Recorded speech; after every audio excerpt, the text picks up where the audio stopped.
Ganito na din ba kataas yung mga labahin nyo?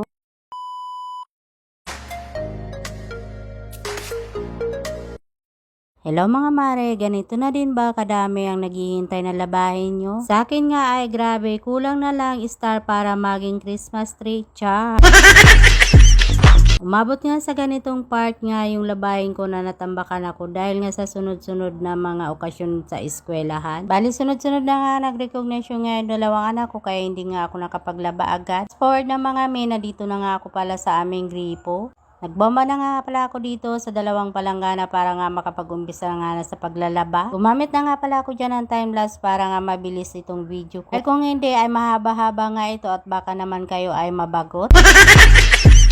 Pwede nga lang gamitan itong time-lapse itong paglalaba para mabilis ay gagawin ko na charis. Siya na nga rin kayong mga mare dahil sumasabay nga sa akin pagbo-voice over yung mga manok ng aming kapitbahay. Ang sarap mga katayan pero biro lang mga kumare koy. Ang dami ko na naman nga nasabi mga mare, balik na nga pala ako dito sa aking video. Tapos kung nga pala dyan, banlawan muna yung mga puti ay dito na at maglalagay na nga pala ako ng powder. Bali Ariel powder nga mga mare ko ay ang gamit ko kapag nga naglalaba ako ng mga puting damit. Pagkatapos ko nga pala dyan, makapaglagay nga ng Ariel powder ay dadagdagan ko nga pala ito ng color safe na Sunrox. Umpisa na nga ako dyan sa pagpapaikot mga ng mga puti at dito nga't nakita ko itong puno nga ng guyaban no.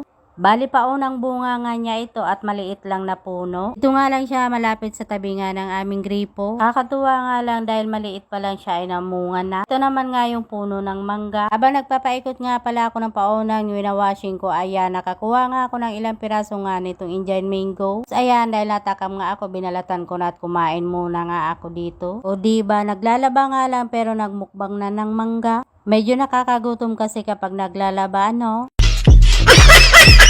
Grabe, ito nga yung panahon, napakainit nga sa araw na ito. Tingnan nga lang talaga, dito sa aming lugar ay napapalibutan pa nga kami ng mga malalaking punong kahoy. Ayan mga mare, nilibot ko muna nga kayo dito sa amin. Tapos nung pala dyan kumain nga ng mangga, ay balik na nga pala ako sa pagbabanlaw nitong mga puti. Tingnan nga lang talaga, ay sinipang nga itong panganay ko. Bali siya na nga yung nagbomba dyan sa gripo para nga mabilis ako makatapos sa pagbabalnaw. O diba, kahit papano ay naaasahan ko na nga rin siya kapag ako ay naglalaba. Siyempre, as usual mga mare, hindi nga yan magpapakita dyan sa video ko. Napakadami nga talagang proseso kapag naglalaba. Pero kapag sinuot naman natin ay ilang minuto nga lang ay aalisin na nga sa ating katawan. Diba? Kung pwede nga lang sanang wag na nga magsuot ng damit ay gagawin ko na charis.